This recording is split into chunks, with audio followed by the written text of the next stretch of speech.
శివాజీ చెత్తగా మాట్లాడారంటూ యాక్టర్ ప్రకాష్ రాజ్ అన్నారు. భిన్నాభిప్రాయాలు ఉండొచ్చు కానీ భాష బాగుండాలన్నారు. వేదికపై మాట్లాడుతున్నట్టు సంస్కారం ఉండాలని, శివాజీ అయినా ఎవరైనా ఒళ్ళు దగ్గర పెట్టుకుని మాట్లాడాలని ప్రకాష్ రాజ్ అన్నారు.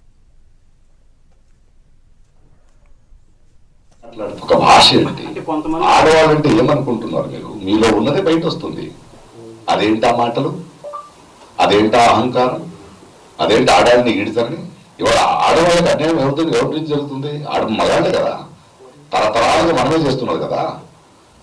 మీరు ఒక వేదిక మీద మాట్లాడుతున్నప్పుడు మీకు ఉండాలి. సరే, ఆయన క్షమాపణ అడిగాడు, బట్ ఒక సంస్కారం పొందారు కదా. ఇప్పుడు ఆమె ఆంటీ అన్నాడు అంటే ఆడ భాష చూడండి. ఆడకి ఆడవాళ్ళ బాడీ పార్ట్స్ తప్పితే తెలుగు రాదు. వాళ్ళకి ఆడ బాడీ పార్ట్సే మాట్లాడతారు. వాళ్ళు ఎంత సంస్కారాలు అనుకుని మాట్లాడుతున్నా అంత అసహ్యం. అది అనసూయ గారిని, అనసూయ లాంటి వాళ్ళని నేను సపోర్ట్ చేస్తాను. ఆడవాళ్ళని సపోర్ట్ చేయాల్సింది మా బాధ్యత, మా కర్తవ్యం. అది శివాజీ గారు కానీ ఎవరు కానీ ఒక వేదిక మీద మాట్లాడేటప్పుడు ఒళ్ళు దగ్గర పెట్టుకుని, మీకు ఒక వేదిక ఎందుకు ఇచ్చారు? మీకు భిన్నాభిప్రాయాలు ఉండొచ్చు. భిన్నాభిప్రాయాలు ఎలా చెప్పాలి? ఏ మాటలతో చెప్పాలి? భాష అది, తెలుగు భాష అది కాదు కదా. ఆయన ఇప్పుడు సారీ చెప్పాడు, బట్ మిగతా వాళ్ళు ఎవరు?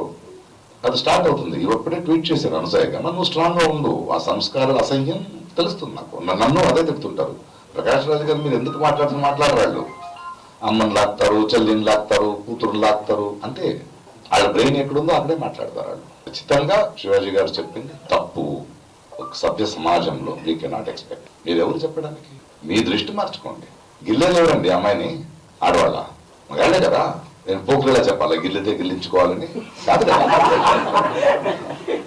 నేను కదా.